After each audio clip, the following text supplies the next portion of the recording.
Welcome everyone to the 2022 Discraft Great Lakes Open. We're here at the press conference and leading things off, Paige Pierce. Paige, I know it's kind of a big question, but what have travels been like? Coming back from Europe, how's your week been so far? Yeah, it's been good. It's been busy though. I flew back. My flight was at 7 a.m. so I got here at noon on Monday. So I had a full day Monday to practice, Tuesday practice, Wednesday practice. I didn't practice today, but it's kind of like a media day. Yeah. And speaking of that practice, do you very quickly adapt with either the travel or the lack of sleep or just the, unusual schedule?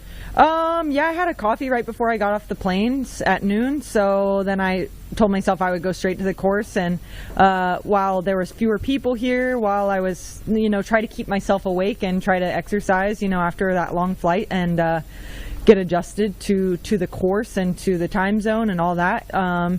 So, yeah.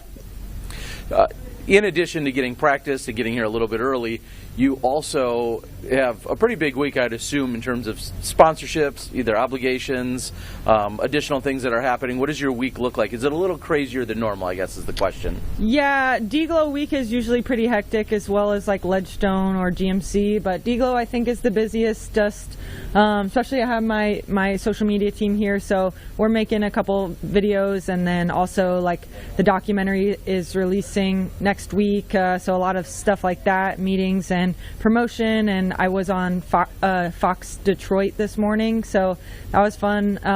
Got to throw with the newscaster and stuff, and yeah, we have like a VIP meet and greet tonight and our team dinner and lots of warehouse activities. It's always a crazy week, but definitely more so here. Well, and then you already jumped to one of my next questions, which is, hearing more about the documentary, where it's at. What details can you share with the world in terms of what's going on with the documentary? Yeah, so we are launching the doc on August 10th.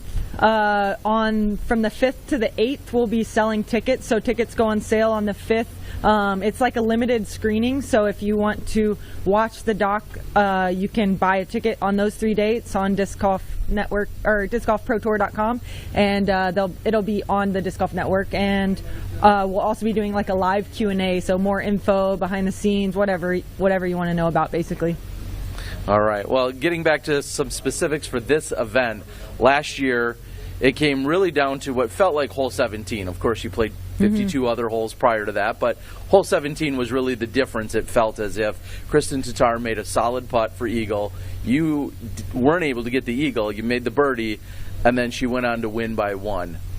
What do you remember about that battle, and what will you take into this year, if anything? Yeah, it was very close battle. Obviously, down to the second to last hole, the putt on it. Honestly, like I had an inside the circle putt that I missed for eagle, and so it came down to the wire, and I kind of think that's kind of how tournaments are going these days. Like every tournament's going to come down to the wire, so to have battles like that under my belt, both in my favor and against my favor, are just things to experience, to kind of gain more knowledge and experience for the future. So yeah, it didn't go my way last time, but hopefully I can turn things around and come out of the Discraft Great Lakes Open as the champion. And for those that don't know, Kristen will not be here this year to defend her title. She's dealing with an elbow injury right now, so she's sidelined. But that all kind of really leads to just a few days ago, you and Evelina. It felt like, again, a two-woman battle, very similar to what we had here last year. It was the two-woman race that you guys had. It turned out to be that way.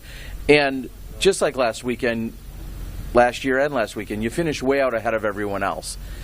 How do you keep pushing forward when you're distancing yourself from the field?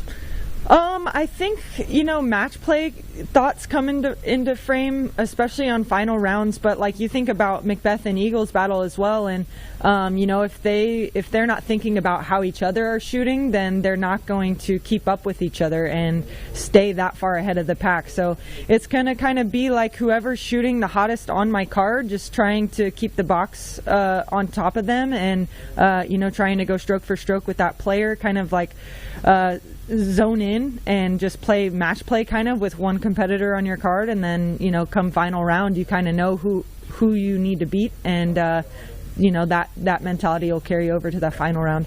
Well, and then speaking of the rounds and the courses out here, or the course, we've saw a couple changes. Talk a little bit about what we see, whether it's 9, 10, and 11, or any of the course changes that you experienced out here when you were out here practicing early. Yeah, so there's some holes that have more brush taken out. There's some holes that have more brush grown in. So those are like just natural changes. But so just adjusting to that, figuring out the new spots where you don't want to be and where you could filter off and be okay. But mostly the 3 new holes, like you said, 9, 10, and 11. Hole 9 is awesome. It's a very gettable birdie for the women for sure, but it takes a very skilled shot. So it's really fun to just throw up and down these toboggan slopes. And on hole 9, you get to unleash a shot downhill.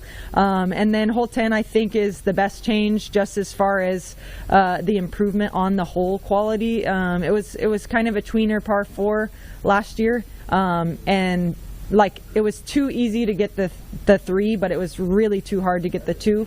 And this year it takes 2 solid shots to get that birdie 3, so I really like that change. And then hole 11, it's a shot that we don't throw very often on tour, downhill, turnover through a gap, a small gap at that. So it's cool that we are seeing a shot that we don't really get to see very often on tour. So I like all 3 of the changes, and I think this course is getting better every year. All right. Well, Paige, congratulations again on your performance last week at the European Open along with the President's Cup. I've got Hayden Henry from the PDGA with another one for you. Hey, Paige. Hello. Going back to coming down to the wire, both majors that you've won this year have happened on Sunday. What's going to make that aspect of it stick out to you about these 2 wins? Yeah, I think that's the best way to do it. I think in my mind is to. It's not as fun when you know the outcome. Like if you've seen a movie, you don't want to keep watching it unless it's your favorite movie, I guess. But yeah, like the surprise and the anticipation and the excitement is built in that surprise. So I think that it coming down to the wire, it coming down to the last hole, the last putt, it's exciting for the fans, but it's also exciting for us as players. And what have you learned about yourself in this new age? Like you kind of mentioned that this is somewhat the new normal, that you have to grind it out to the last putt on Sunday. Yeah, that's what I've always wanted as a competitor through and through. Like I want to beat someone at their best, and I want more people to be at their best. And so we're seeing players that are challenging. Every single player out here is trying to hit these 50-footers now. They're trying to incorporate a roller into their game. They're throwing FDs or escapes on 400-foot uphill holes. So it's like everyone is aggressive, going for, and I'm talking about Ella and Holland. That's why I use those discs. Otherwise I would have said a passion or something. But yeah, like I'm playing practice rounds, and we're playing for money, and we're playing for we're playing to beat each other and just put our name down and be like, hey, you better watch out for me this week. And obviously it worked, because here I am in my press conference talking about Ella and Holland. So yeah, it's you have to get every birdie to win a tournament, and when you miss a birdie, you kind of start thinking, oh, well, I know somebody got that one. So yeah, it's really, really exciting what the FPO division is accomplishing. Last one for me. Golf is a self-governing sport. We've seen an increased presence of marshals on the course this year at the Elite Series.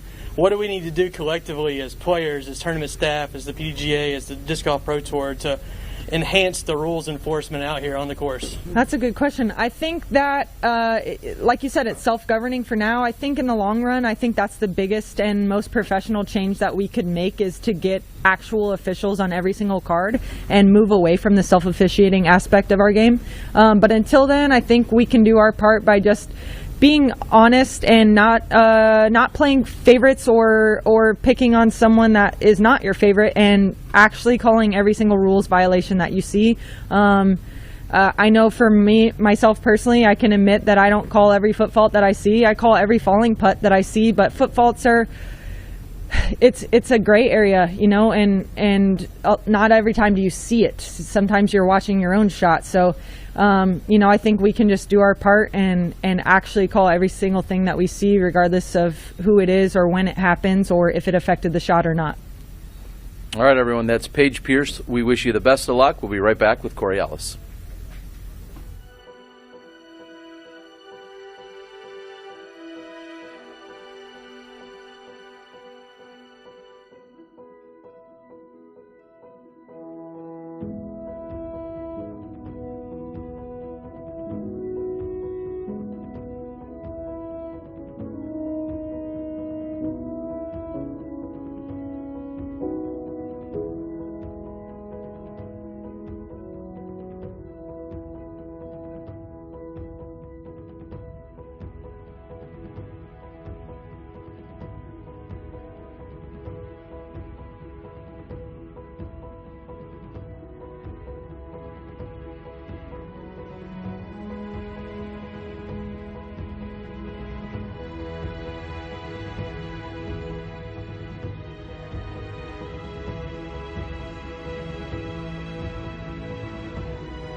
All right, welcoming in everyone, we have Corey Ellis, finished third last year at the 2021 Great Lakes Open.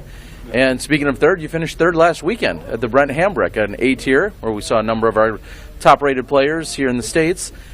It's more of an old-school course and a little bit of a different style than what we're seeing on the tour. But break it down a little bit. How did your game feel? How are you feeling overall right now?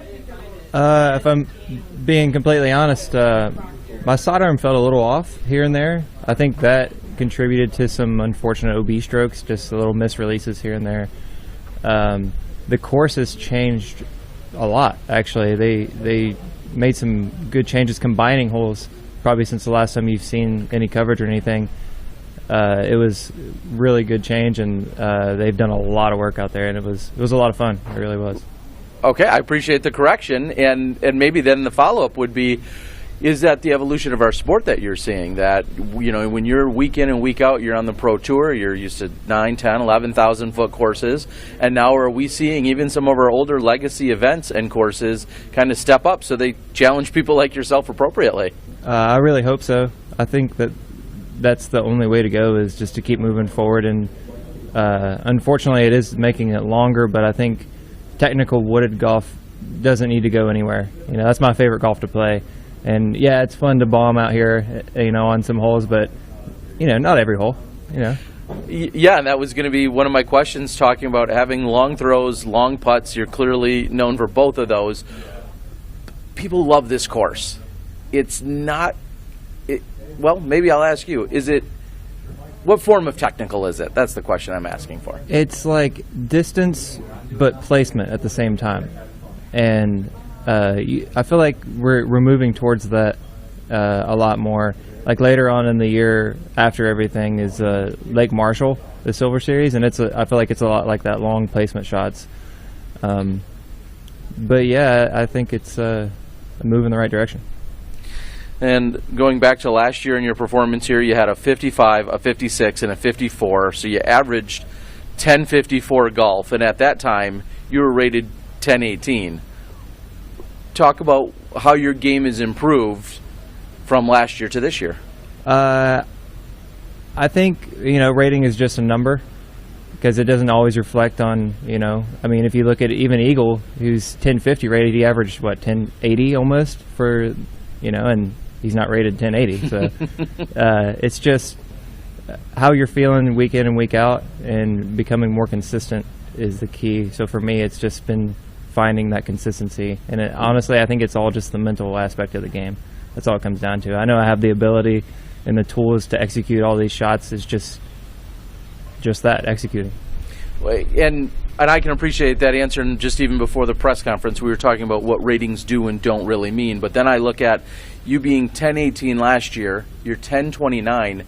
That 11 points probably doesn't sound like a lot to yourself or maybe the rest of the world, but it feels like it's that much tougher when you're talking about 1018 to 1029 or 1029 to 1039.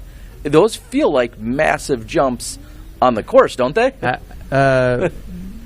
Well, in reality, it's just a stroke on the course. Exactly. But whenever you're talking about bumping your rating up another 10 points, when you play like we do on tour, you get a lot of rounds on your rating, and the more rounds you have, the harder it is to move up, unless you're taking dramatic jumps or you have some bad rounds from the year before falling off.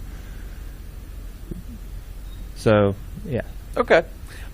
The last two events, both Idlewild and Hambrick, it seems like you've saved your best rounds for last. I don't know if you know that or realize that, yeah. But your best rounds have been the third round. So we're less than 24 hours before you're out here tomorrow competing. What will it take for you to be firing on all cylinders right off the bat? Just remaining calm and taking one shot at a time. Just focus on the one I have in front of me and execute then, and try not to worry about anything else, because it doesn't really matter. The only one you can control is the one in front of you. I've said that before. How does this course suit you? And how do you like your chances at an event like this? I really play well here. I do. It just kind of suits how the right distances and things like that, how I'm comfortable throwing a buzz when a lot of people would never throw a buzz on a shot, a mid-range or something like that. Like hole 1, I throw a buzz SS off the tee, and I don't think, probably not many people are going to do that. It's just distance control, really. Like, that's what I feel like it is. And my last question then would be, of course, there's a couple course changes. We really have 3 different looks at 3 of the holes. Playing up to the new longer par 4,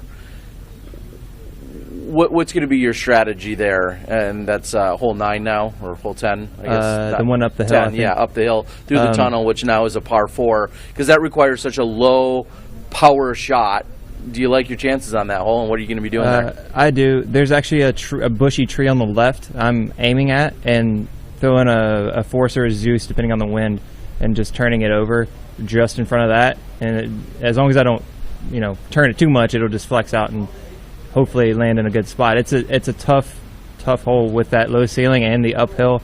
And even when you get on the green, I put it like 30 feet yesterday on the right, and I was still in another ditch. So it was like 20 feet over my head. I was like, wow, like it was like a 70-footer from 30 feet, like that's how high it was. But well, yeah. It's all right. I've got Hayden Henry with a few more for you. Hey, Corey.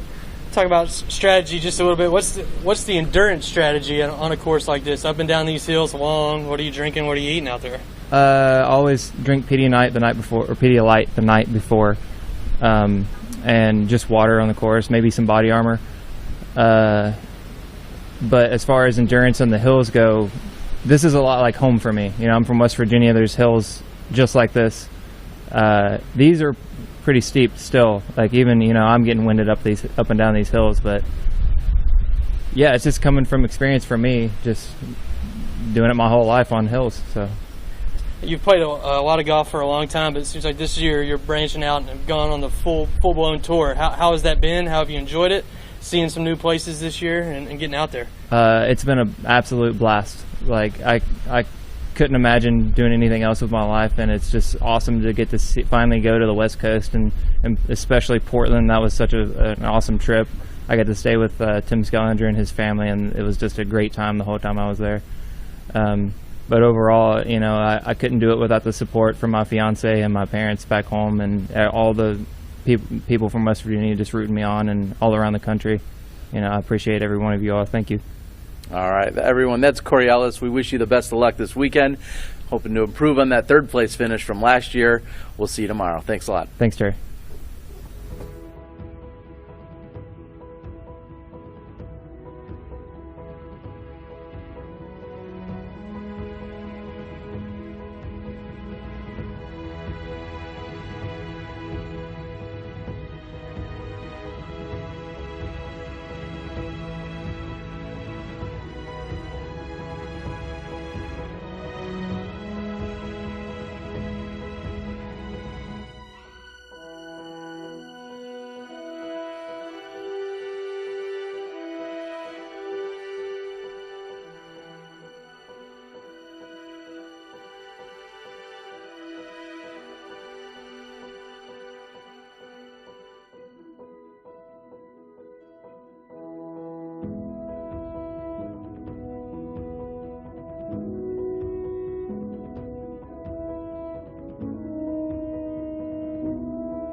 Welcome back, everyone. Joining us now is Hailey King. And Hailey, you had a 4th place finish here in 2021.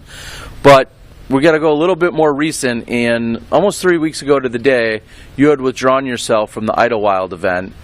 So everybody wants to know, it's great to see you here in front of us, but everybody wants to know, how are you feeling, and can you give us any kind of status or injury update? I just played my 2nd round out here, and I'm feeling a little bit sore, but just soreness, so I'm going to keep playing, see how it goes day by day. And as you mentioned, I took some time off, and it definitely helped a lot. I only threw a couple Frisbees that entire time, so I should be good to go for this entire weekend and for the rest of the year.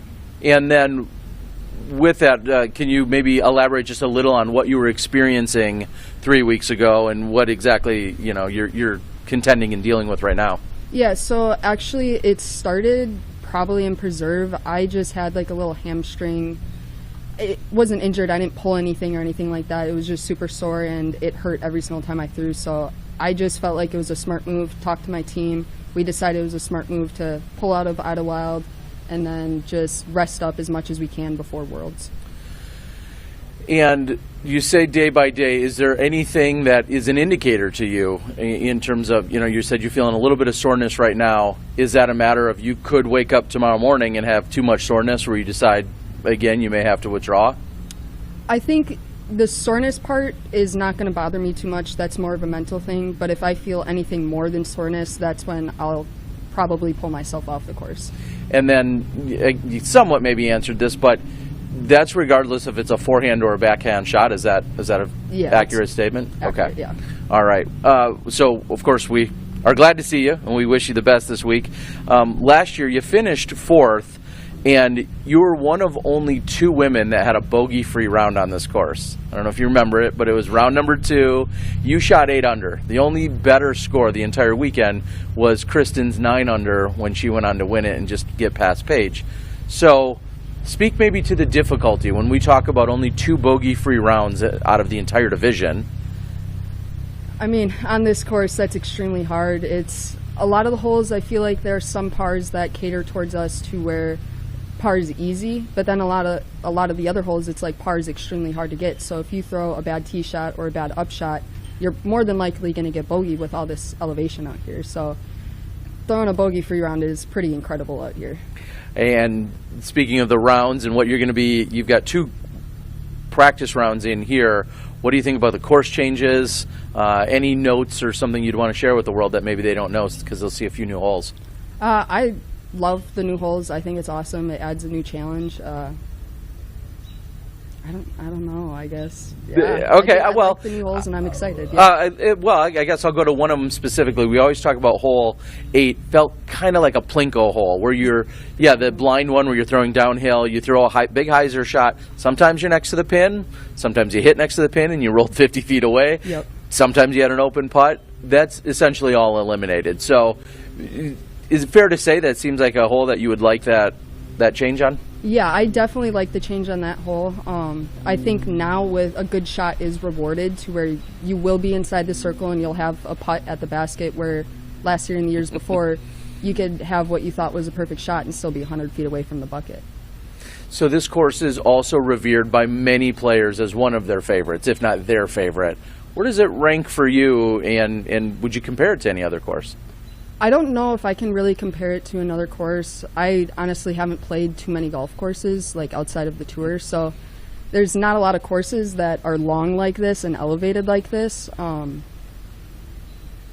Silver Creek is probably like one of the closest ones I could think of, like Sure. where it has some open shots and elevation, but still it doesn't compare to this. This is a whole different monster. And so where does this course rank? If you had to give Hailey's top 5, does it make the top 5? And if so, where about? It definitely makes the top 5. I would say it's probably like my 3rd favorite course, just after the GMC courses. Okay, and plenty of elevation and out there. I also noticed that you have an open week, so to speak, and I always use that in air quotes for all of our competitors because I know you guys are very busy, but you have an open week on the calendar heading before Ledgestone. Will you find yourself going back to North Carolina? Will you head to the Ledgestone, the Peoria area early to practice? What does that kind of look like? I'm actually going to head back home to see my parents in Wisconsin, and then my sister's going to come out for Ledgestone, so it'll be fun. But I'm just going to try to take it easy that week and try to take it as an off week. And if I can get to Emporia earlier, or Peoria, I will. But I don't think that's going to happen. I've had plenty of practice at those courses. So Exactly. And we also see your family there quite often, so it'll be great to see them again. Yep. Here's Hayden Henry. Hey, Hailey. Hey. Speaking of North Carolina, you got to tell us about that shirt you're wearing. Hey, let's go. New world champion, Oliver Beavers. So, just talk to us about seeing those kids out on the course. You saw it at U.S. Women's. You see it at home, obviously, and pretty cool to see. I actually have not yet to meet them, and I'm really excited to when I can meet them. I've actually just missed them a lot of the places that I go. They get there a little bit late, but those kids, they're the future, and it's so cool to see. Just such young kids love the sport just as much as we do, and yeah. It was awesome, and those kids are great. They got a brand going. They're 10 years old, and definitely the future. So, talk about the North Carolina scene. Obviously, coming from Wisconsin, a disc golf hotbed, moved to Charlotte. Disc golf's popping there. So, what's it like just having two home bases that are so embedded in the sport? Yeah, I'm very fortunate to have that experience in both Wisconsin and Charlotte. Charlotte, I think, is completely different still. I think Charlotte is the mecca of disc golf. The pitch and putt courses now are just completely packed. Like, you have to wait to play those courses, and that's something I've never seen before. And I think COVID helped with that, but this scene there is just insane. They have tournaments all the time. All the tournaments are filled up. It's like everybody... The amateurs want to play and have fun. The pros want to play, have fun, all that stuff. So it's really cool, and I think it's really good for the sport. Well, Hailey, we're looking forward to seeing how you attack one of your top 5 courses out here on tour this weekend. We also hope that everything goes well in terms of your health. We'll see you out on the course tomorrow. Best of luck to you. Thank you.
Joining us now is Chris Dickerson.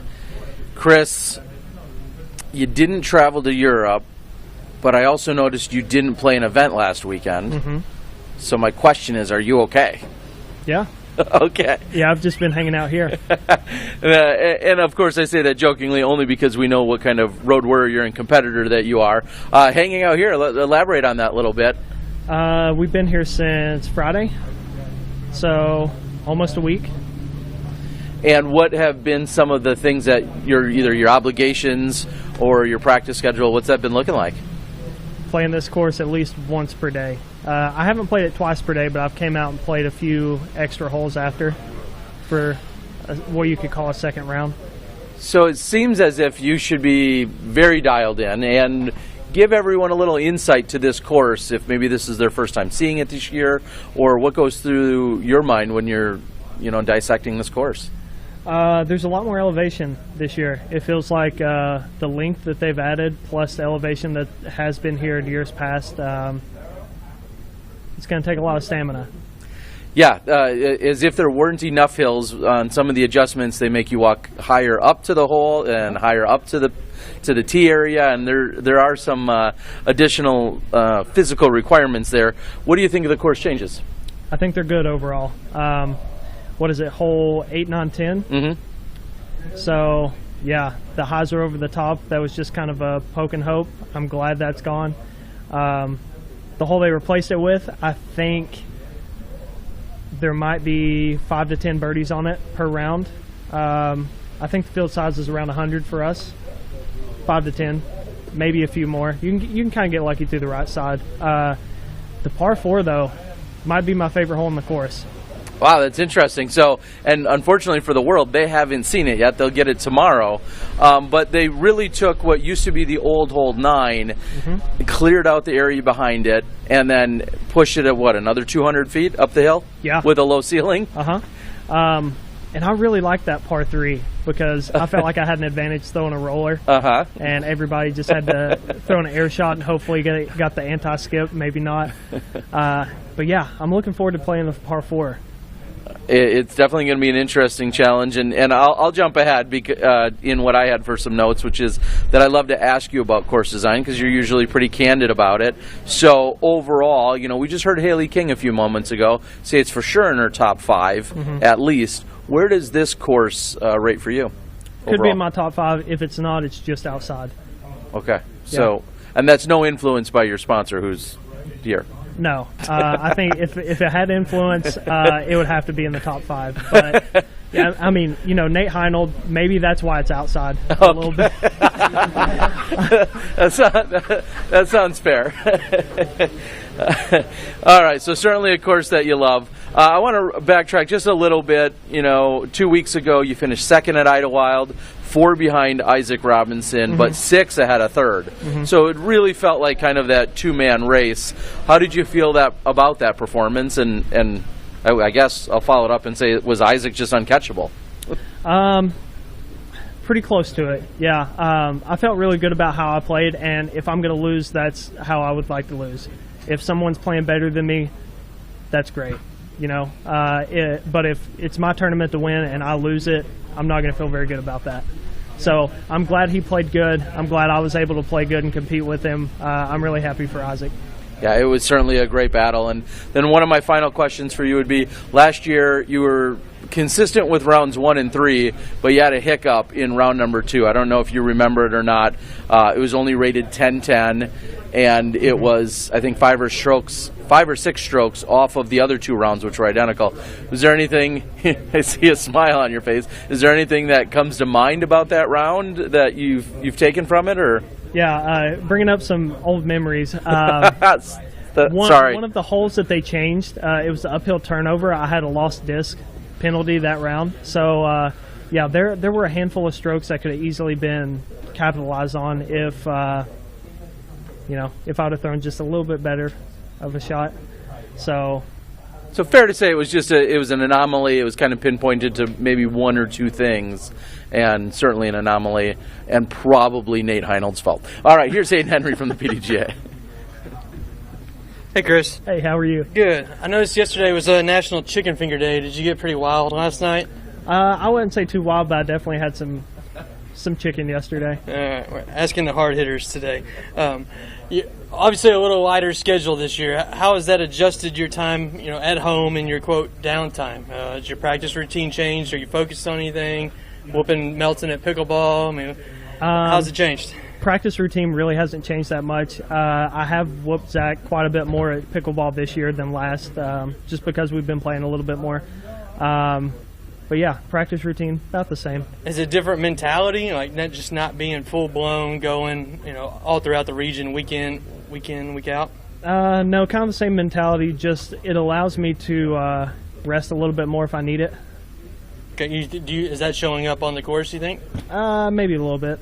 Okay. Just get your opinion on something. Golf is a self-governing sport. We've seen an increase in marshals at these Elite Series events. What can we collectively do as a whole to further push rules enforcement out on the course? I think marshals need to be on. I know we're almost not to that point yet, but 1 per card would be perfect because there are times whenever people call foot fault or they have to make a really close rules decision on like an OB or where it went out or something like that. It can cause some a little bit of tension on the card if somebody doesn't agree with that. So if we're taken out of the equation, if a marshal has to make that call, then that tension may not be there for the other 3 on the card. You know, somebody may be upset about where their spot was or something like that, but it's not going to be focused toward the other 2 or 3 on the card that had to make the ruling.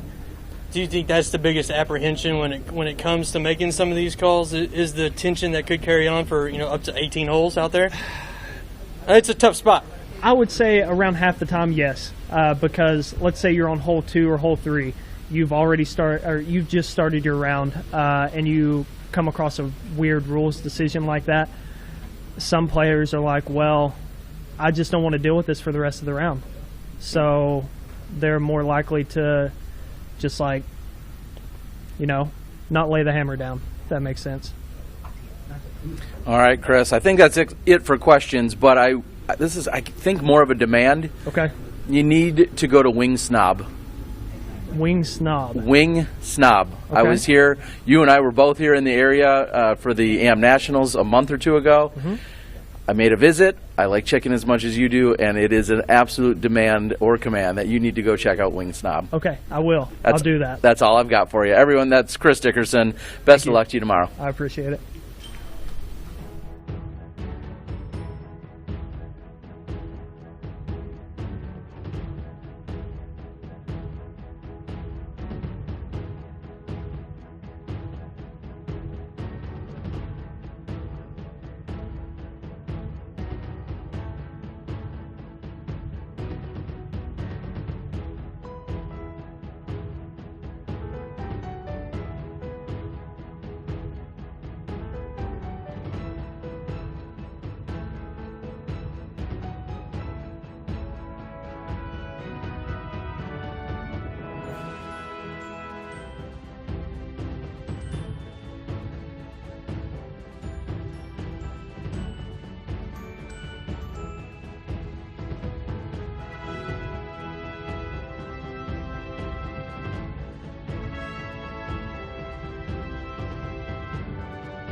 Joining us now is Catrina Allen. And Kat, you had a 3rd place finish, so on the podium here last year. You also are coming off a 4th place finish at the European Open. So, as one of those competitors that went back and forth across the pond, how have you adjusted? How are you feeling? And you ready to go? Yeah, yes and no. It was a long trip back over. Our bags got lost, all that fun jazz. But got our bags and got some sleep and got right to the toboggan. Yeah, there's no quit. This is a very quick turnaround. And speaking of just that, you made a multiple post about being out in the field doing some field work this week. Yeah. Yep. Talk about either what that brought. Is that routine, or was there something specific that you were trying to dial in? And elaborate, please. Yeah, I don't know where, but I don't feel like my form or run-up looks or feels like it once did, or like you could say my true swing or whatever. Just I feel really inconsistent, like I've lost distance and power, and so yeah, got Austin with me and figured out a few things, working with Chris a little bit, and I think it'll take a while, but I already feel a little better, a little more confident, even after 2 field work sessions. And describe for everyone, because the number one thing our top level players will always say, the only way you get good is you go out in the field and you throw and you work on yourself. So you're doing that. But what are some of the specific things that you feel like you're either looking for or reviewing on a phone or whatever? Anything? Well, I haven't taken a video since we worked on it. I would like to. Just being a little bit quicker on my feet. Kind of feel like I'm dragging my back foot. I don't know. It just feels a hot mess, if you want me to be really honest. So yeah, just trying to get back to being smooth, I just felt like I lost a lot of power, to be honest with you. And that's what I was just going to say is, are you seeing this? Are you seeing these results of what you're saying, or are you just feeling it? If that makes sense. I mean, I've definitely felt like I've lost some distance, but maybe at the beginning of the year I didn't notice it as much. And I don't know if it's just gotten progressively worse. I go out and practice, without a coach. So I just kind of noticed it and go work through it. I feel like one of the toughest things for any player really at any skill level is to recognize something, to have your practice sessions, but then decide what you're implementing or not come game time. Yeah. So how easy is that for you to kind of turn off and say, okay, I'm going to do what I for sure know right now, and I'll work on myself next week again. How do you turn those off and on with your tee time in 18 hours? Right. I mean, after working on it one day, then I played a practice round, and I just was like, just want to commit to it. Okay. If I don't feel like the changes I'm making are so dramatic that I'm just spraying it everywhere. I'm just making a few, and then I'll have the week off at Ledgestone where I'll actually be able to really break it down. But no, I'm going to bring it in. I mean, I've done it with putting or throw, other things. So, it's like when I learned to sidearm, I had to eventually just start throwing it, right? Full commitment for sure. Yeah. And speaking of commitments, this week, we're here in the land of Discraft, of course. It's located just down the road. You were once sponsored by Discraft. Of course, Discraft is in partnership with DGA in making the disc. But you also have friends. Some of your closest friends are right here. Yeah. Does this feel like somewhat of a homecoming for you? Does this feel different than a lot of other events? Yeah. In fact, Mike Wagner and his wife Melissa are 2 of our closest friends, and I've stayed with them every year since I left Discraft, and a lot of the people at the factory are still working there, still friends, and even over the years now, when we come to Michigan, they're friends from around here have become our friends. So yeah, it's nice when you're on tour for so long to have a place for a couple weeks that feel a bit more like home. And then I guess that will lead to, come the end of this event in 3 days with a week off, as you mentioned. Do you feel you're going to probably stay around here for a little bit longer before heading down to Ledgestone? Yep. Are you going to fill that week with anything in particular next weekend? Or? I think we talked about a lake day, maybe get some ball golf in, and then I'll spend a lot of time in the field. Okay. Yeah, definitely. And is there any other takeaway with your game then, after having such a strong finish in Europe, finishing 4th, and you winning, of course, being part of the winning President's Cup team, is there anything else that the world should know about where you're at with your game, physically, mentally, anything else? No, I think I was telling Brittany Dickerson, I was like, it's kind of weird because it sucks to be going through this form issue, but I went and did a field session, And then a couple hours later was like, okay, I'm going back out. Like I was stoked and excited to work on it, even though it's a problem. It's probably why I love disc golf so much. It's like, you know, my putt feels amazing, and now my driving's like, well, what about me? You know? So like, I think I love trying to keeping a balanced game. You know, I love trying to work on all parts of my game at all times. Well, what that, you know, another way to reword that is you're a professional athlete that takes it seriously, that's always trying to improve on your craft. For sure. And I think everyone that's listening can take that and learn from exactly that. Yeah. And I think that's why we love and appreciate your efforts out there so much. Well, thank you. Here's Hayden Henry from the PDGA. Hey, Catrina. Hey. What does it take to play on a course like this? Oh man, this is a fun one for me because I like that it's physically draining, you know, up and down the hills, longer rounds, weight backups, things like that. And all the shots. You know, I think that throwing uphill and downhill really takes some angle control and being aware of the wind and how far right or left you need to exaggerate when you're throwing up or downhill. So, yeah, a lot of skill.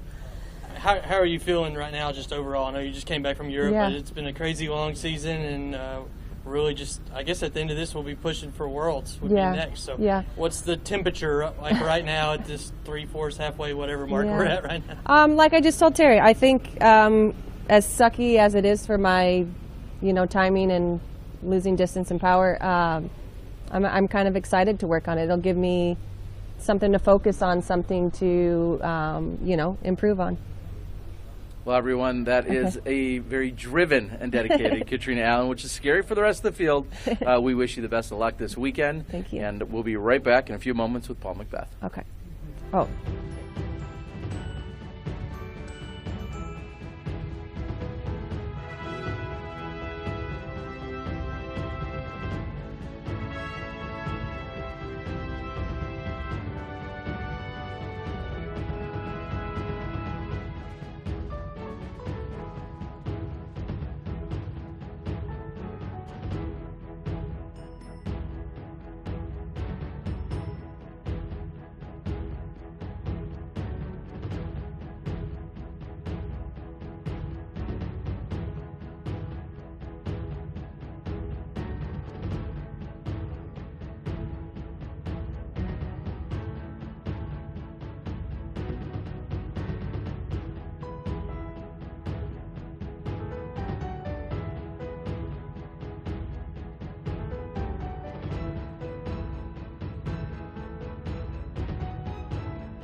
Joining us now is Paul McBeth, and most recently, of course, the runner-up at the European Open, you know, tied for 9th here at D-Glow.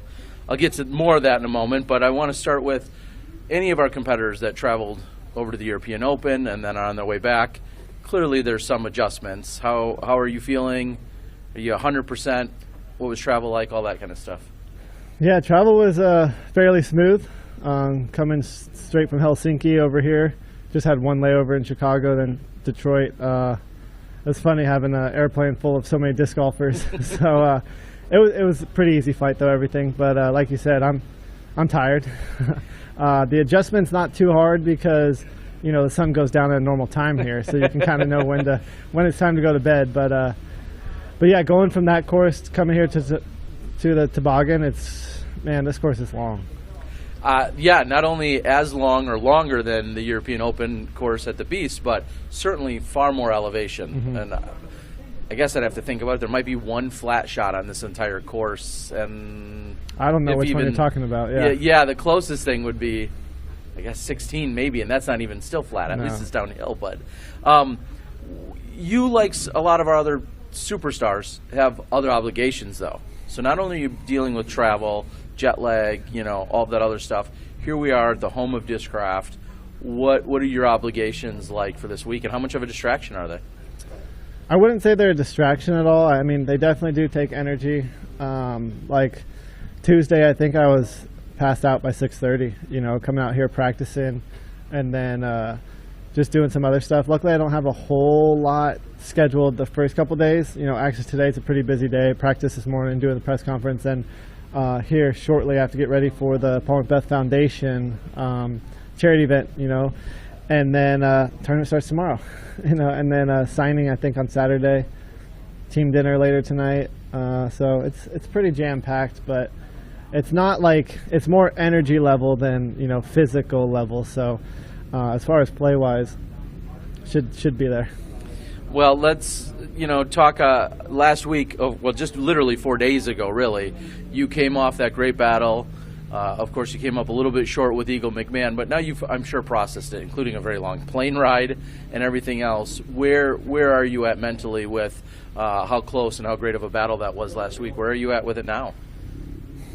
I just think back to like some of the mistakes that I made at the end, just not taking the extra second and readjusting some shots that I should have down the stretch. Finishing what was it, like birdie bogey or something like that.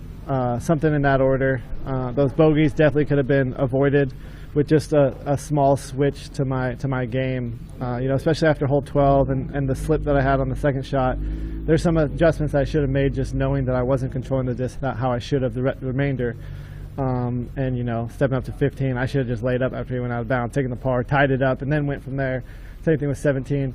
I was really feeling a forehand in that moment, but I hadn't practiced it. But I knew, like, after throwing that shot on 16, like, I just can do that again and potentially get a birdie, but I'm going to put it safe unless I get a nasty rollaway, which is possible. But, at least I would have been more confident in that shot than the one that I threw. But, you live and you learn. So I got 2 more majors coming up. And like I said, I'm tired, but I have 3 months left in my season, so that's not that long left. So I know I can make it. Well, something that we saw announced recently was another Paul McBeth Foundation project, and I believe a fundraiser and a drop tomorrow night, I think it is. Can you just quickly touch on what that is and how that came about?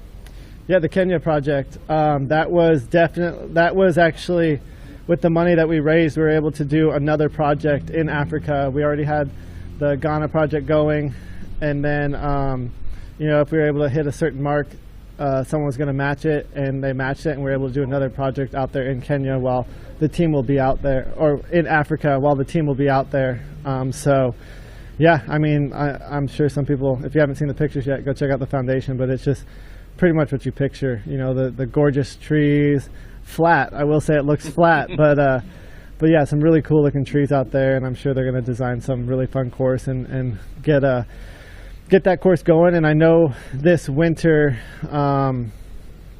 they're gonna send a team over, and they have some really cool some event going on to where a lot of the countries out there in Africa are going to come to where the course is actually being built, and we're going to be able to teach disc golf out there to not just the Kenyans and the other country.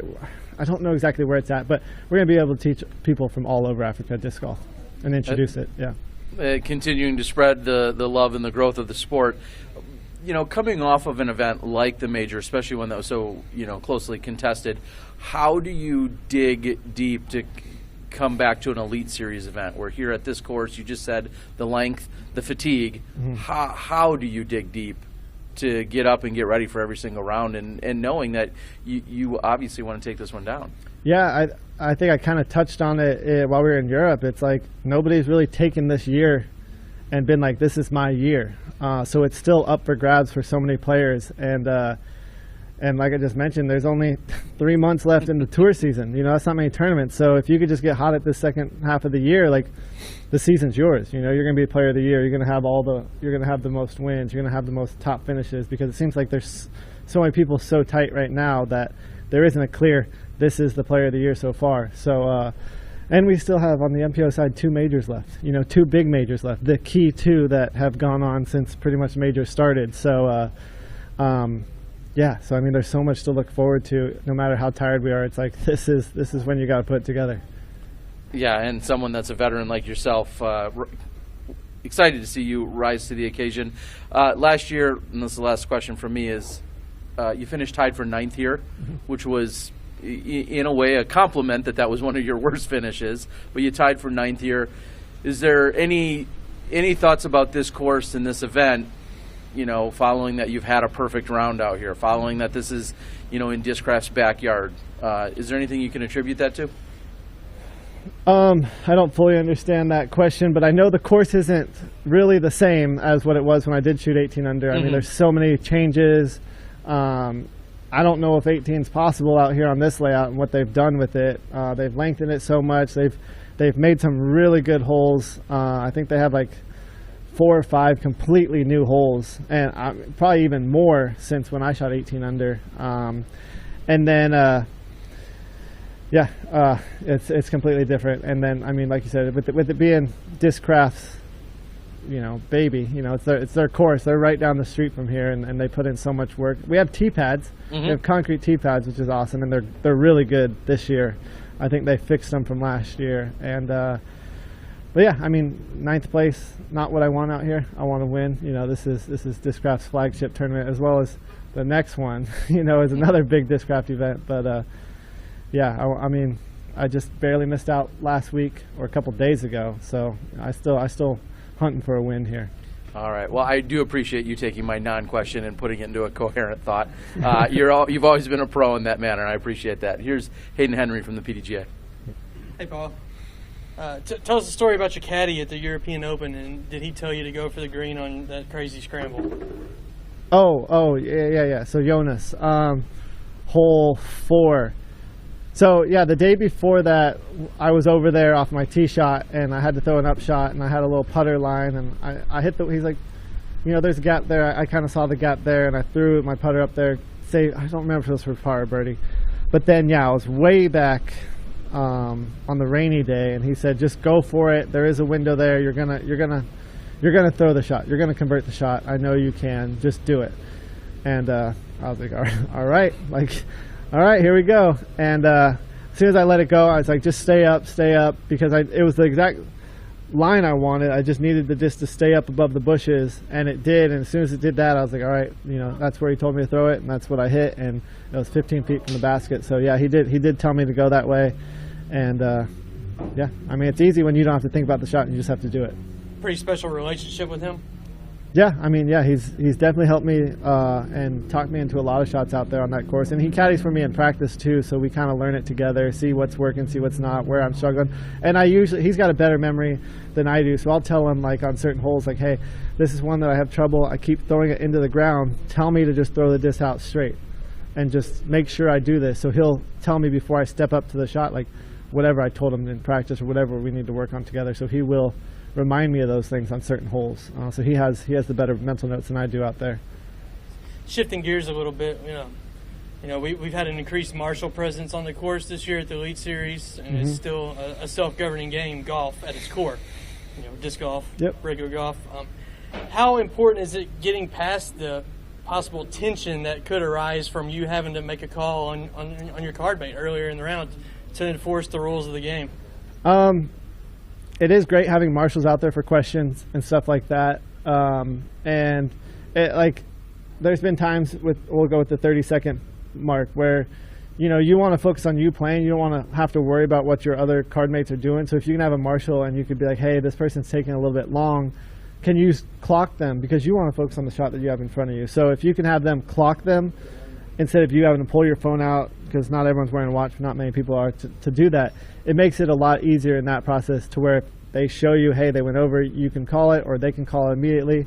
But there are other instances where I feel like they might overstep that boundary too, where they might marshals might insert themselves into the round when they don't need to. You know, it's the 4 people that are playing, or 3, or whatever it is, to where they should be able to govern it. But if they are asked, I feel like that should be. But also, a marshal has the authority to insert themselves if they see something going wrong. So it is like it's a fine line at the same time, but it does help having that, and it takes a lot of worry away of incessant, or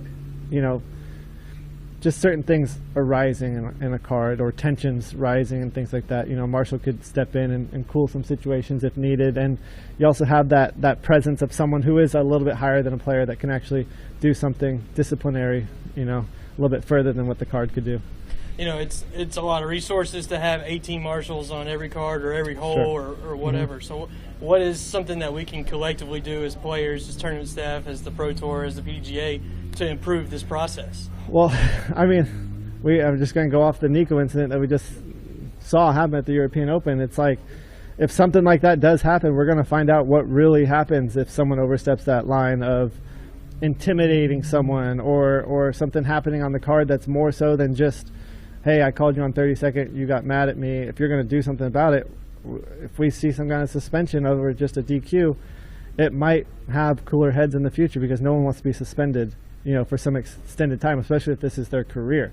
You're going to lose sponsors, you're going to lose money, you're going to lose tournaments, you're going to lose experience, you're going to lose so many things by just being overly mad on a certain incident that happened on the course, if someone called you on a 30-second violation or a football or whatever. So, as these situations happen, and as the PDGA does, what they're supposed to do, discipline players for acting a certain way, it's going to happen. So I think it's going to help a lot. All right, everyone, that is Paul McBeth. We wish you the best of luck. We'll be right back with Chandler Kramer.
And joining us now is Chandler Kramer. And Chandler, just a moment ago, did you just issue a time violation warning to Paul McBeth? Absolutely. This man cut into my interview time, so that's a time violation. He's been formally warned. All right. Well, we'll see how that carries on. We'll check in with the PDGA on that. But so good to see you and talk to you. In fact, literally just a few hours ago, it feels like we were splitting ways at the airport. I was going to say, it's good to see you. Like, I was kind of curious. I was like, I'm glad he made it back, because me and you were passed out in the, what was it, not Mold Days, Tampa Days. Yeah, airport, right? And we ultimately went separate ways. We also had Austin Hannum and Catrina Allen on our very first flight. So with that, you come off this intense weekend. Everyone we've talked to today that was overseas just played in the European Open. Yeah. You did both. You were at the PCS Sula and the European Open. So first of all, quickly recap those experiences. To sum it all up very quickly, incredible. To elaborate, Sula was beautiful in its own way. Both of those courses I basically played blind, and I'm glad I went over to play both of these. I told myself, since this is my first year on tour, I really wanted to go over and experience the full tour. The crowds at both Norway and European Open, especially European Open, were insane.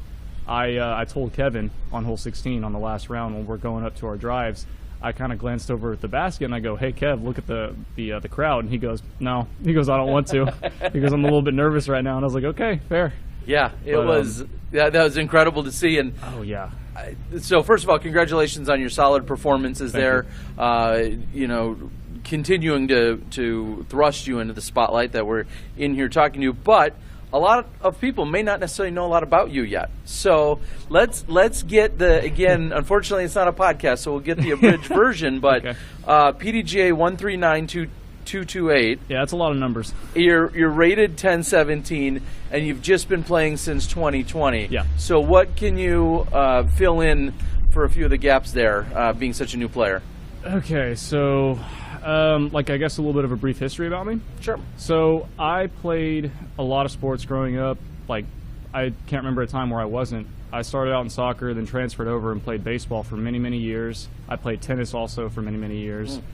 Towards the end of my baseball career, I ended up actually tearing my labrum in my shoulder, so I couldn't go and try and pursue a career in college for baseball. So I went to A&M, got my degree in electrical engineering. I actually graduated this past year in 2021 in December. And then after I got my degree, I was like, well, let's go on tour. So here we are.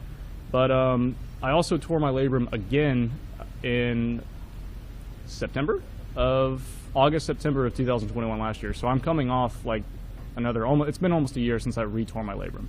But yeah. Well, then I guess my first question, especially me not being a doctor, does that then lead to the dominant forehand throwing as opposed to the backhand throwing, or not at all? Oddly enough, I tore my labrum throwing a forehand. So, okay. Yeah. Backhands also, when I first started playing, it kind of hurt and didn't feel good. I know my form isn't exactly the best for backhands, but my form felt smooth for forehanding, so I was like, let's stick with that. It doesn't hurt. When it comes to a labrum tear, I was told that it's never going to fully heal. Instead, you have to strengthen the muscles that are around it so that it can help prevent ever tearing again. And that's kind of where I'm at right now. And I took a little bit of time off. I recovered, actually, I think, really quickly compared to what everybody should. And I was back at it within about a month later. So again, maybe elaborate just a little on that, which is, you said time off. Are there specific exercises and things that you can be doing? And is there any way you can really prevent it from? There's a few different ways. I know I talked with Eagle recently about this because he's doing stem cell, and I think he's also doing some band exercises, which is what I did. I did not stem cell. I did band exercises, and then after a little bit of time, the resistance on the bands felt a little bit too light, so I shifted to very, very, very lightweight exercises. It was the same exercises with the bands, you just replace it with muscle, so that's where the actual strengthening of the muscles around the shoulder intensifies. And now, naturally, everybody has seen what you've done, and we've heard you make comparisons. We've got a James Conrad who almost never throws a backhand. Sarah Holcomb is almost famous. Correction. James almost never throws a forehand. Sarah Holcomb almost never throws a backhand, although those are all changing. What is your response when somebody says, hey, A, does he have a backhand, and B, where is it, why aren't we seeing it? Well, okay, I'll answer the first one. Remind me of the second question in a second. Do I have a backhand? The answer is yes. I threw one backhand, for the record, at European Open on hole 1. I threw a tee shot. It was not the best, and then I just threw an up shot with the backhand. I don't like my run-up form off the tee. Standstills are a completely different story. I have no issue with doing backhand standstills. But yes, I do have a backhand. The common misconception is I don't have a backhand. That's not the case. I have a backhand. Now, what was the second question? Just why aren't we seeing it? Because, as you just said, if you have one, there's some scenarios where it seems really obvious to throw a backhand as a righty, in your case. Why don't we ever see it then? There's a couple different reasons for that. One of the reasons is it's not completely developed yet. Which sounds very weird, but at the same time, I've only been playing for 2 years. I don't have a fully developed backhand yet. And what I mean by developed, it's not fully, the accuracy's not there and the power's not where I want it to be, so I'm not utilizing it as much as I probably could. Another reason, and the bigger reason I don't throw my backhand that much, is I've worked very, very hard and I've worked a very long time to throw the forehand turnovers and work on basically utilizing or shot shaping a backhand shot without throwing a backhand. So kind of to abandon that is kind of abandoning all the work I put in, whether it be a roller or just a turnover shot in general. Sure, and I think some would say rather than abandoning that, it's just a matter of being able to add that tool to your overall repertoire. It's just something I'm more comfortable with rather than a backhand right now. And I'm guessing then we'll see more of them in the future. And maybe my final question would be, we've already seen you play 20 events here in 2022. Do you have the mentality? Obviously, you're younger, you're fresh to the game. Do you have that play mentality if you want to get into every event against everyone as much as you possibly can right now? Yeah, it's a weird spot. I definitely want to play as much as I can, but I know I don't need. I know there's times where I need to take a time off, like either a weekend off or I don't know, just like a day off from practice. Right now, I have not taken a day off for D-Glow just because I need to have as much practice time at this event. I love this course. I've already played it. I love this course a lot. And believe it or not, because some people don't think I have the distance or whatever the case is, I think this course suits very well for my game. I really do. It was certainly an incredible performance last week, and I've got Hayden Henry with another question for you. All right. Hey, Chandler. Hey, Hayden. Hey, how big a role did college disc golf play in your development, to get to where you are right now? I think it helped develop my game quicker because it felt like college disc golf's its own world, it seems like, to an extent. The pressure we were under was like kind of put on ourselves, and the pressure to compete against other schools was kind of its own thing. Here you have crowds and whatnot, but there it was like you have eyes from your competitors on you, and it's still kind of the same way, but not as much. I think it helped prep me. I think it helped prep me pretty well, because I know at the time, whenever I was not playing college disc golf, I wasn't playing as much. I was still playing a little bit here and there, but I wasn't playing as much. And as soon as I got involved with college disc golf and got on the team for A&M, I started playing like 2 or 3 rounds a day, which sounds kind of weird considering that there are only 4 hands, but it accelerated. And so I learned a lot through the process of playing every single day, multiple rounds. Yeah, it's pretty intense out there at college disc golf as far as having to qualify and cutthroat and pride and a little trash talking. So get you ready for sure. Maybe not for this level, but definitely a boost. It does help. How did coming up in Texas get you ready to go out on tour in that competitive scene? Let me tell you, Texas golf is it's its own world. I think everybody's kind of familiar with the winds of Texas. I mean, I'm from Waco, so I get as much wind as you can imagine at Brazos Park East. The weather, luckily, on the good part of the thing about Texas is that you can play almost year round to some extent. There's like a month or maybe a month and a half where it's actually like too cold and I don't want to step outside. But playing in Texas is good because there's a lot of rough terrain. Like the conditions are really extreme.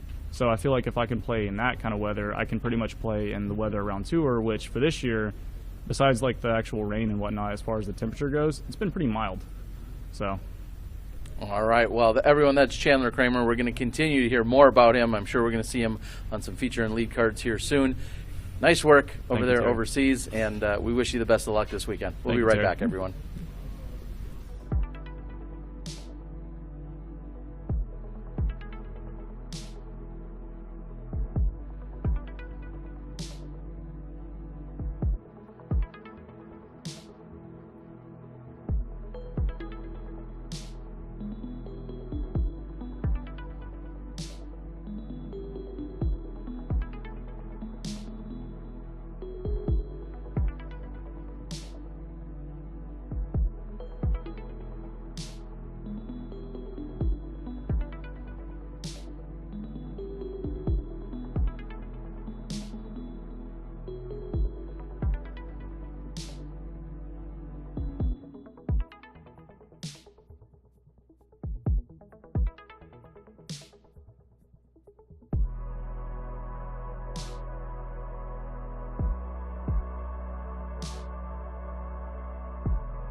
And joining us now is our tournament director, Nate Heinold, and tournament director extraordinaire in the sense that in a couple of weeks You'll be hosting, of course, the Ledgestone event, and you just wrapped up a major in having the Junior and Masters World. So how is it that you're even upright right now? How you doing?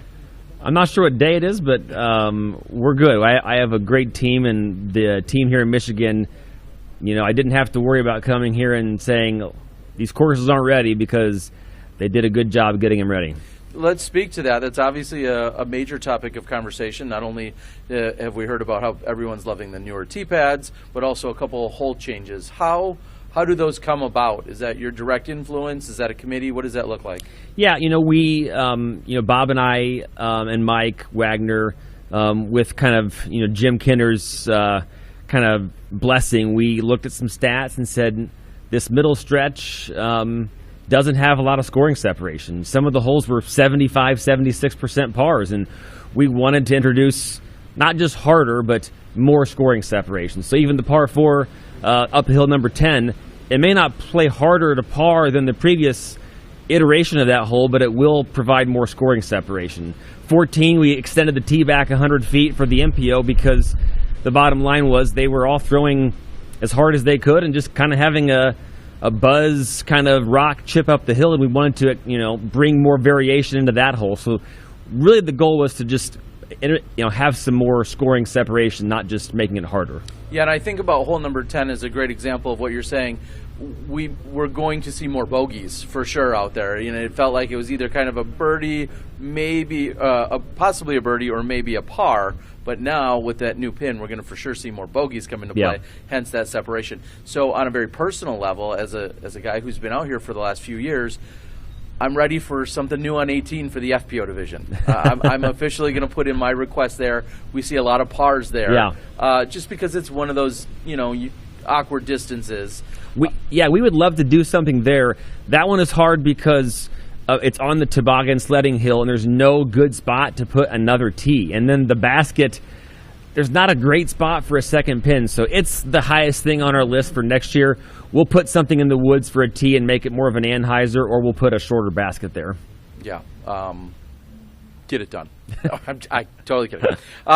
So with this week, there's also an element of more than just the professionals here. And, of course, we're here with the Pro Tour. We're going to be filming FPO and MPO. But there's more to it this week, along with a lot of other activities. Quickly just touch on a few of those. Yeah, we have 835 amateurs here. So this event will be the third largest event of the year after Combined Worlds and then Ledgestone. A lot of evening activities, Fly March, Discraft has tons of releases going on. So 5 courses on the AM side, so a lot of activities. The great thing is that 2 of the AM courses are right here across the pond at Black Locust at Kensington, so a lot of central activity right here kind of in the Kensington area. And with that comes hopefully additional spectators. What are some of the measures that get taken on to handle additional spectators on a facility and a property like this? Yeah, right now we're 50% ahead of our pace for AM players last year and about 40% ahead of our spectator pace. So we are, if I had to guess, it'll be the largest domestic disc golf audience of the year on Sunday, maybe ever. I mean, in terms of the United States audience, we will have 2,700 here on Sunday, it looks like, and so that's challenging.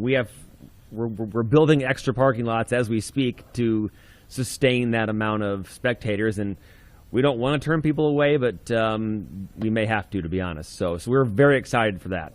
Well, and dare I ask, do you expect to, if it is a record or some form of record, do you expect to re-break that in a couple of weeks at Ledgestone? I would say Deglo, actually, the disc golf population here is maybe even larger than Peoria, but the downside to Peoria is that we'll have so many more players and they won't be able to spectate because they'll be playing. So I think it'll be similar, but Deglo may even be a little bit higher. Well, if our biggest problems right now are figuring out where we're putting a massive influx of spectators, disc golf's trending and heading in the right direction, and that's large in part to the efforts that you and your team are doing. We appreciate it. Here's Hayden from the PDGA. Hey, Nate. Obviously run major tournaments everywhere. Any pressure when it comes to hosting the 40th Discraft Great Lakes Open? Yeah, I mean, obviously, this is Discraft's hometown. We have, Mr. Kenner here, he's driving around. This property is his baby, so we want to make sure everything looks great. And so, yeah, there's definitely pressure to make sure it's right in kind of their backyard. And so that's why I'm sleeping 3 hours a night. So maybe. PGA elections wrapping up in a few days. Participation has not been that great. How important is that for the membership to get out there and vote? Yeah, I mean, I get 10 emails a day saying, do this, do that, change this. Why do you guys do that? But we don't see those people voting, enough people voting. And so we've sent out 5 emails. It took me 5 seconds to vote for the people that I voted for. And so, I don't understand that one, how we get, you have to drive to the polls to vote, for presidential elections and primaries. It's just a click of a button here. So I would tell people, get out and vote. If you don't have a ballot, go to the website, email, and the PDJ, and they'll get you a ballot. Just a quick Cliff Notes version of what these 2 new board members, what are some of their responsibilities, throughout the year for people? I mean, we meet once a month for a couple hours. We do, board meetings. We have summits twice a year, and so it's hard work, but we're setting the strategic priorities for the organization. Well, Nate, we appreciate everything you're doing, both from a board level, also the committee levels, and then obviously of all of our PDGA Major and other Elite Series events that you continue to push forward on. We appreciate it. We'll let you go. I'm going to go putt on a basket with your face on it, and that seems to be a highlight here. Everyone, that's Nate Heinold. We'll be right back in a moment with Seth Fendley.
Welcome back, everyone. Joining us now is Seth Fendley of the Disc Golf Pro Tour. And Seth, a couple of weeks ago we talked to you while we were in Idlewild, and now here we are after a European swing, which was the first that we've seen from the Disc Golf Pro Tour and the Disc Golf Network.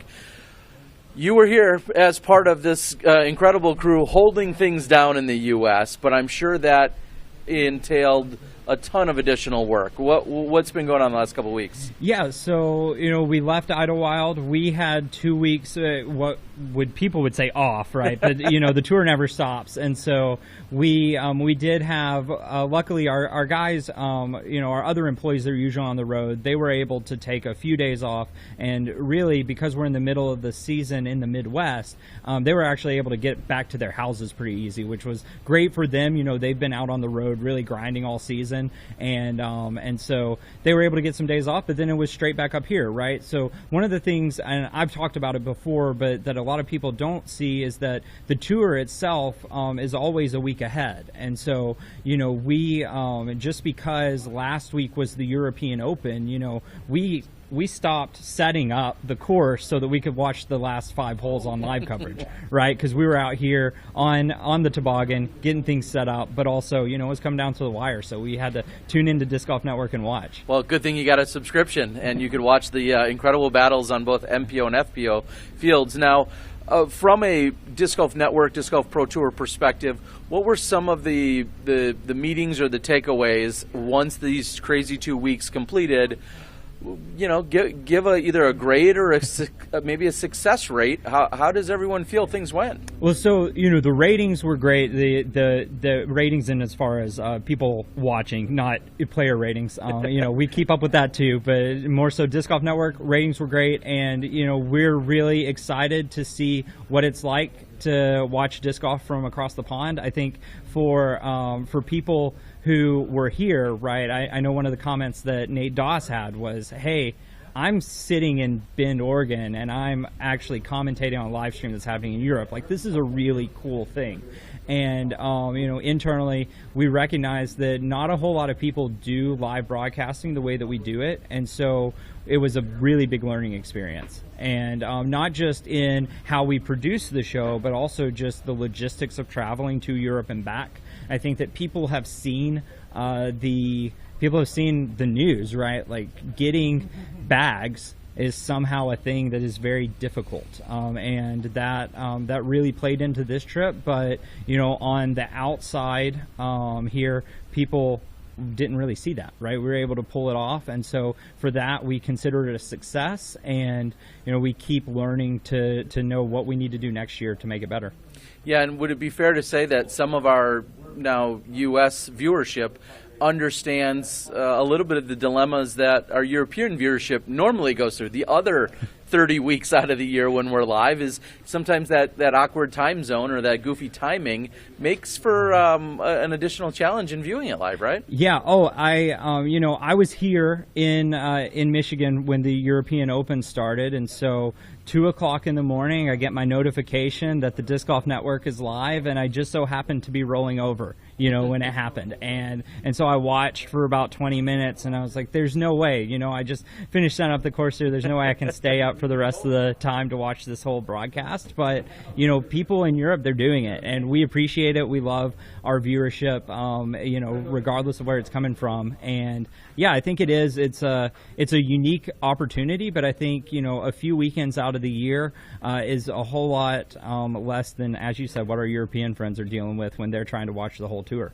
Well, and speaking of a few weekends out of the year, we're always adding more opportunities to watch, to consume, also to have sometimes a little bit of fun out there. Is there an announcement or any information that I'm hearing about later on in the year? Is there something else, maybe even bonus, that's being added to the schedule? Yeah, so we, a couple of weeks ago, right before U.S. Women's, people caught wind that there was a celebrity skins match happening. And we saw a lot of chatter online of like, hey, why didn't we hear about this sooner? Why are we just now hearing about it? All these different things. Well, a few reasons. One, it was meant for post-production. It wasn't something that we were broadcasting live. But additionally, it was in a place where people couldn't come and watch. We weren't really setting it up for a spectator opportunity. And so all of that to say, the first weekend in November, we do have a spectator opportunity coming up. And that spectator opportunity is what is basically our full-blown celebrity pro-am event. And we're doing that in partnership with the Paul McBeth Foundation to help raise money for them and their future projects. All right. And so what details, you just said the first week in November, what are a couple of the details that you can share with us about that? People are going to want to know who's coming, what the format is. Yeah, so definitely a very similar format to last year. We're going to do doubles and singles, still finalizing the details on which days. One of the things that's going to be unique about this is since it is a spectator opportunity, there will be some unique VIP options for people to be able to play around with pros. All of that's going to be a way for us to help raise money for the McBeth Foundation. And then from there, as far as celebrities that are coming, we have a few locked in. Most of the names that have been at the skins match are going to be returning, but we're also working on a few other additional celebrities that you may have seen playing disc golf that are, definitely interested in being involved when their schedule allows. So we'll be releasing those details in the next few weeks. Really, the full announcement is going to be coming next week.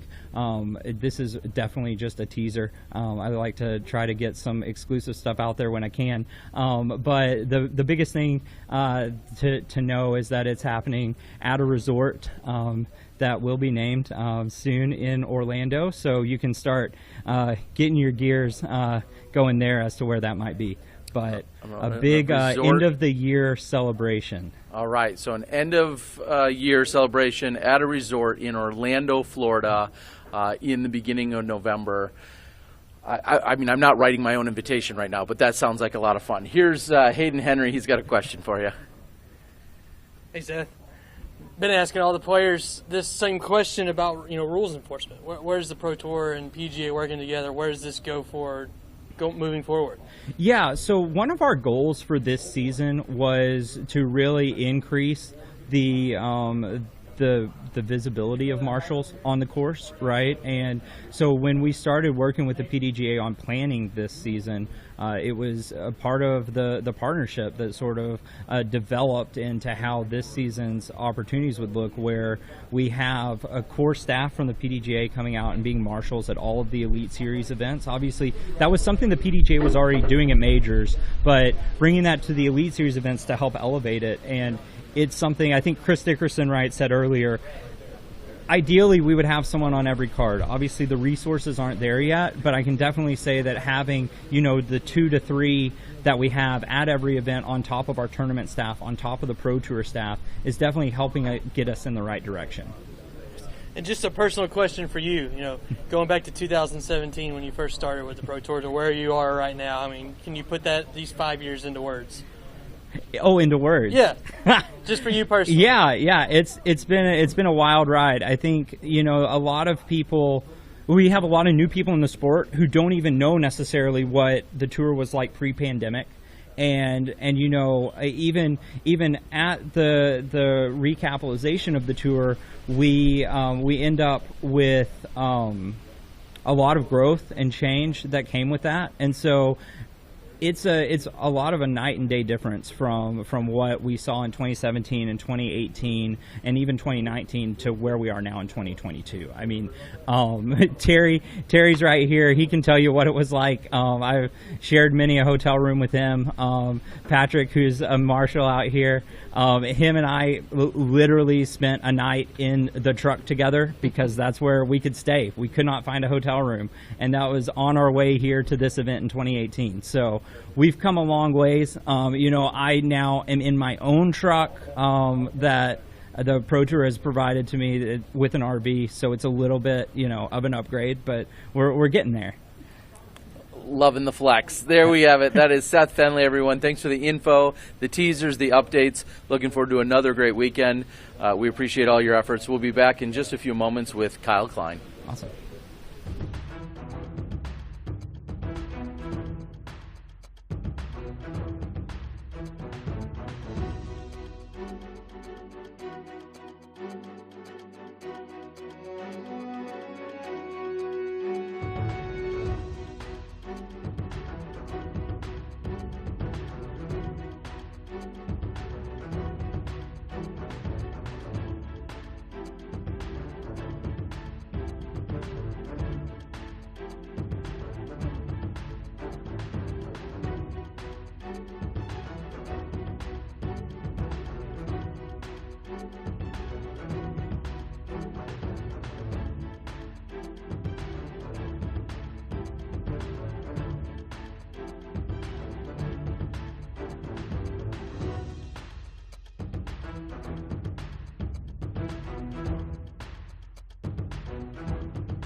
And joining us now, our final guest of the day, we've got Kyle Klein.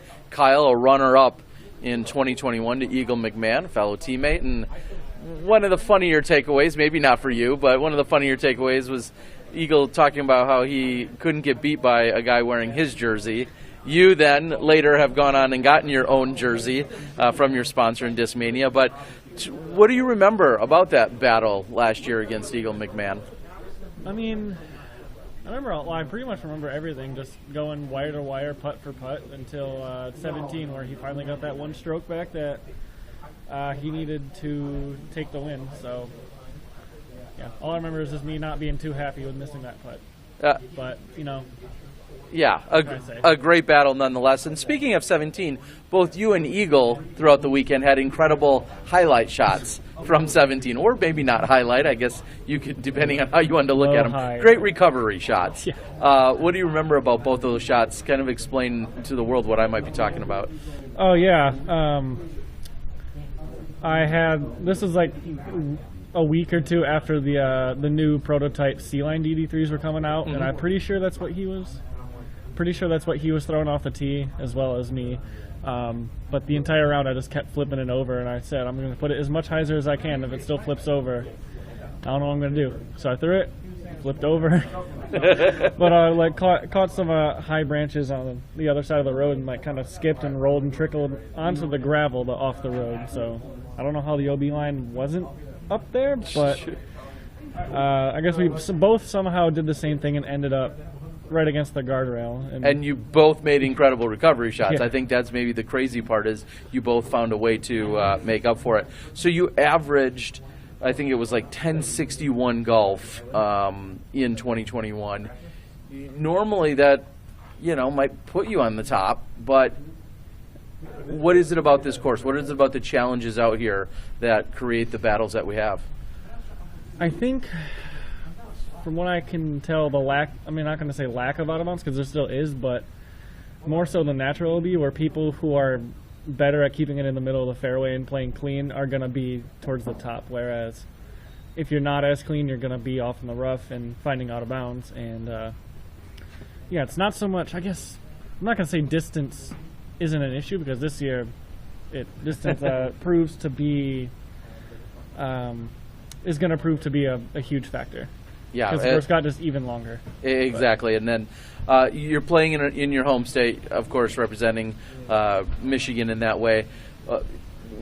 What's it been like, or do you get any extra feels or vibes, I guess is maybe a better way to put that, when you are playing here in Michigan? I definitely think so. Last year I definitely felt the hometown love. Granted, I'm not really from around here, more so an hour 45 west, but yeah, just like the home crowd kind of just makes me feel special. It makes me feel like they're behind me always.